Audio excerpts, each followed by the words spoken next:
اے مالک میری بیوی بھی رکھ لے، اور وَأَخِيهِ مالک میرے بھائی بھی رکھ، اور فرمایا وَفَصِيلَتِهِ الَّتِي تُؤْوِي، یہ 13 نمبر آیت ہے سورۃ المعارج کی۔ وہ مالک جس خاندان میں پناہ لیتا تھا، جو بھی میرا خاندان تھا، جو میری قوم کاسٹ جو بھی تھا، مالک وہ میرا سارے کا سارا خاندان رکھ،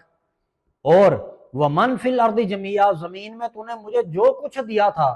سارا کچھ رکھ لے، لیکن میری عرض مان لے، ثم ينجی، قید خانہ اور آزادی۔ اب یہ دو چیزیں ہیں۔ حضرت ابن القیم رحمۃ اللہ تعالیٰ علیہ، اب بہت بڑے بزرگ گزرے ہیں، آپ فرماتے ہیں کہ یا تو ایسا ہوگا جب تم اس دنیا سے جاؤ گے تو بڑا عجیب ایک واقعہ ہوگا۔ وہ کیا واقعہ ہے؟ آپ فرماتے ہیں کہ ہوگا یہ، تم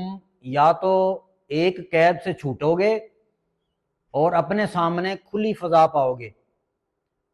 آپ ہر طرف سے خوشبودار ماحول اور کرم نوازی دیکھو گے مالک کی، اور اگر ایسا نہ ہوا تو پھر کیا ہوگا کہ یہاں تم عیش و عشرت کی زندگی گزار رہے ہو، اور جیسے ہی موت آئی تو اگلے جہاں میں جیسے ہی ہم نے قدم رکھا تو فرمایا حضرت ابن القیم نے کہ وہاں پھر تم بہت بڑا قید خانہ پاؤ گے۔ فرمایا قید تو انسان نے کاٹنی ہی کاٹنی ہے، وہ چاہے اس دنیا میں عمل کی، اللہ رب العزت کی محبت کی، اللہ کریم کے احکامات کی اور انسانیت کی، وہ اپنی نفسانی خواہشات کو دور رکھ کے، شیطان سے دور ہو کر، صرف اور صرف اللہ کا ہو کر، اگر یہ والی محبت والی قید کاٹ لے تو یہ زیادہ بہتر ہے، نہیں تو وہاں کی قید جو ہے وہ ایسی قید ہے جس کے دن کبھی ختم ہونے والے نہیں ہیں، اور اتنے لمبے ہیں، جیسے قرآن حکیم میں ارشاد ہوا، اللہ رب العزت نے ارشاد فرمایا کان مقدارہ 50,000 سنہ، کریم نے ارشاد فرمایا کہ قیامت کا ایک دن 50,000 سال پر محیط ہوگا۔ اور اس دنیا میں انسان کرتا کیا ہے؟ مال و دولت جمع کرتا ہے، شہرت کماتا ہے، عزت کمانے کے لیے، اپنا نام بنانے کے لیے کیا کچھ نہیں کرتا،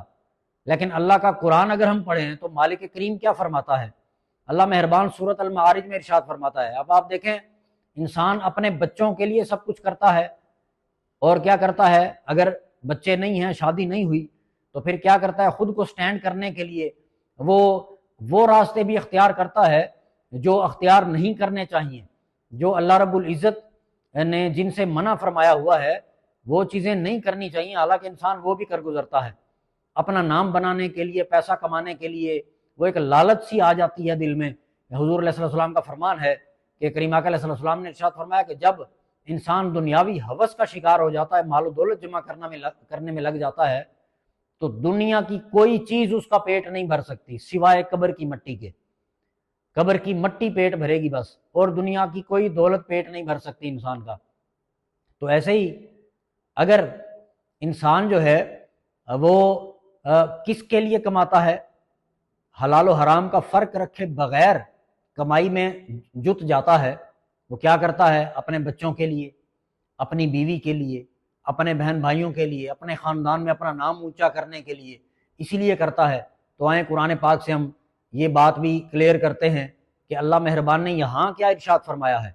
سورۃ المعارج ہے، اللہ مہربان نے ارشاد فرمایا، یہ آیت نمبر 11، 12، 13، 14 نمبر آیت ہیں، یہ آیت نمبر ہیں۔ اللہ رب العزت نے ارشاد فرمایا یود المجرم لو یفتدی، اور فرمایا کہ جس دن مجرم لوگ میری بارگاہ میں حاضر ہوں گے اور میری پکڑ وہاں ہوگی انہیں، تو وہ کیا کہیں گے؟ وہ کہیں گے کہ بیبا نی ہی، یا اللہ ہمارے بیٹے رکھ لے، یعنی وہ اپنا فدیہ دے رہے ہوں گے، مالک ہمیں چھوڑ دے، بیٹے رکھ لے۔ اب بیٹے بندہ بڑی دعاؤں سے، بڑی التجاؤں سے، بڑی محنت سے وہ کرم نوازیاں ہوتی ہیں اور دعائیں ہوتی ہیں، اور مانگتا ہے اللہ سے کہ مالک کرم نوازی فرما، ہماری گود ہری کر دے، لیکن وہاں کیا ہو رہا ہے؟ وہاں کہے گا کہ مالک مجھے نجات دے دے، میرے بیٹے رکھ لے۔ اگلی آیت دیکھیں، 12 نمبر آیت، وہ بندہ وہاں عرض گزار ہوگا کہ وصاحبتہ، اے مالک میری بیوی بھی رکھ لے، اور وأخیہ، مالک میرے بھائی بھی رکھ، اور فرمایا وفصیلتہ التی تؤوی، یہ 13 نمبر آیت ہے سورۃ المعارج کی۔ وہ مالک جس خاندان میں پناہ لیتا تھا، جو بھی میرا خاندان تھا، جو میری قوم کاسٹ جو بھی تھا، مالک وہ میرا سارے کا سارا خاندان رکھ، اور ومن فی الارض جميعا، زمین میں تو نے مجھے جو کچھ دیا تھا سارا کچھ رکھ لے، لیکن میری عرض مان لے، ثم ینجی، آج کے دن مجھے نجات دے دے۔ تو بندہ جو یہاں کر کے جائے گا وہاں نجات کے لیے تڑپے گا، لیکن اگلی آیت دیکھیں 15 نمبر آیت، کریم فرماتا ہے کلا انہا لظی، ایسا ہرگز ہرگز نہیں ہوگا، بے شک وہ شعلہ زن آگ کا دن ہے۔